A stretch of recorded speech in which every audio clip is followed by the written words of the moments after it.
നമുക്കിന്ന് എങ്ങനെയാണ് Rubik's cube solve ചെയ്യുന്നതെന്ന് കണ്ടാലോ. അപ്പോൾ ഞാൻ ഇത് ഓൾറെഡി സോൾവ് ചെയ്ത് വെച്ചിരിക്കുകയാണ്. അപ്പം നമുക്കിതൊന്ന് ഷഫിൾ ചെയ്തെടുക്കാം.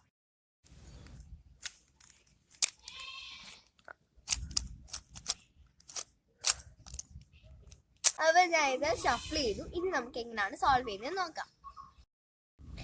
ആദ്യം തന്നെ നമ്മൾക്ക് ഈ റുബിക്സ് ക്യൂബ് സോൾവ് ചെയ്യണമെന്നുണ്ടെങ്കിൽ നമ്മൾ ഇതിൻ്റെ കുറച്ച് ബേസിക്സ് നമ്മൾ അറിയണം.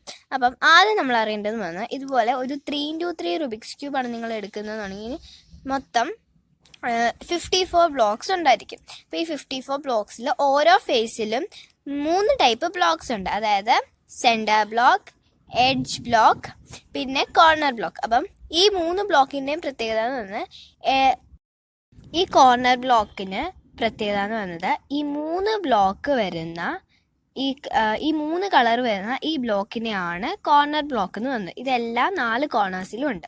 പിന്നെ എഡ്ജ് ബ്ലോക്ക് 2 കളർ വരുന്ന ഈ ബ്ലോക്കിൻ്റെ പേരാണ് എഡ്ജ് ബ്ലോക്ക്. ഇത് ഈ കോർണർ ബ്ലോക്കും 4 ഉണ്ട്, എഡ്ജ് ബ്ലോക്കും 4 ഉണ്ട്. പിന്നെ ഈ സെൻറ്ററിൽ വരുന്ന കളേഴ്സിൽ ഈ സെൻറ്ററിൽ വരുന്ന ബ്ലോക്സിൻ്റെ പേരാണ് സെൻറ്റർ ബ്ലോക്ക്. ഈ സെൻറ്റർ ബ്ലോക്ക് ഒരിക്കലും മൂവ് ആവില്ല. ഈ റുബിക്സ് ക്യൂബിന് 3 ലെയർ ഉണ്ട്. അതായത് first layer, second layer, third layer. ഈ റുബിക്സ് ക്യൂബ് സോൾവ് ചെയ്യാൻ കുറച്ച് ഇക്വേഷൻസ് ഉണ്ട്. അപ്പോൾ നമുക്ക് ഈ ഇക്വേഷൻസ് ചെയ്യണമെങ്കിൽ കുറച്ച് കാര്യങ്ങൾ പഠിക്കണം. അതായത് ഈ റൈറ്റ് സൈഡിന് നമ്മൾ ആർ എന്ന് പറയും. ആർ എന്ന് പറയുമ്പം നമ്മൾ ഈ റൈറ്റ് സൈഡിലെ ഈ സാധനല്ലേ അത് നമ്മൾ മുകളിലോട്ട് തിരിക്കണം. ഇതാണ് ആർ. അപ്പം മണ്ടയ്ക്കോട്ട് തിരിക്കുന്നതാണ് ആർ. ഇനി ആർ ഡാഷ് എന്ന് പറഞ്ഞാൽ ഇത് നേരെ താഴോട്ട് തിരിക്കണം. R dash.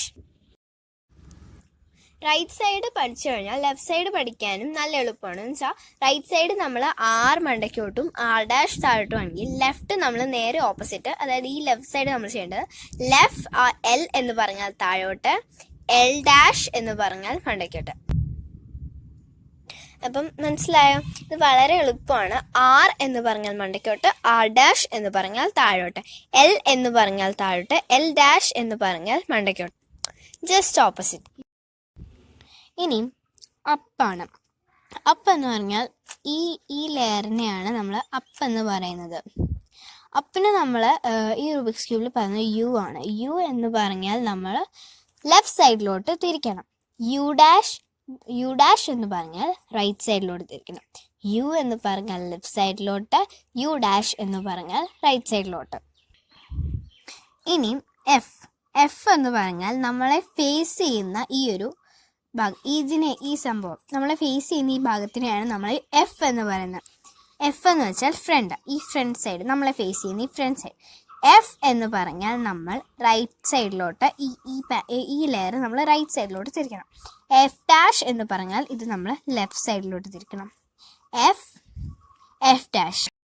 ഇനി അടുത്തത് ബാക്ക് എന്ന് പറഞ്ഞാൽ നമ്മുടെ ഈ ഫ്രണ്ട് സൈഡിൻ്റെ നേരെ ഓപ്പോസിറ്റ്. ഈ ഓപ്പോസിറ്റ് സൈഡിൽ ഇതാണ് ബാക്ക്. അപ്പോൾ നമ്മൾ ബി എന്നാണ് ഈ ബാക്കിനെ പറയുന്നത്. ബി എന്ന് പറഞ്ഞാൽ ഈ ബാക്ക് സൈഡ് ലെഫ്റ്റിലോട്ട് തിരിക്കുന്നത്. ബി ഡാഷ് എന്ന് പറഞ്ഞാൽ ഈ ബാക്ക് സൈഡ് റൈറ്റിലോട്ട് തിരിക്കും. B dash. അപ്പോൾ എല്ലാവർക്കും സൈഡ്സിൻ്റെ മൂവ്സും മനസ്സിലായല്ലോ. ഞാൻ ഒന്നുകൂടെ സൈഡ്സ് പറയാം. ഇത് റൈറ്റ്, ഇത് ലെഫ്റ്റ്, ഇത് അപ്പ്, ഇത് എഫ് ഫ്രണ്ട്, ഇത് ബാക്ക്. അപ്പം ഞാൻ മൂവ്സ് ഒന്നുകൂടെ പറയാം.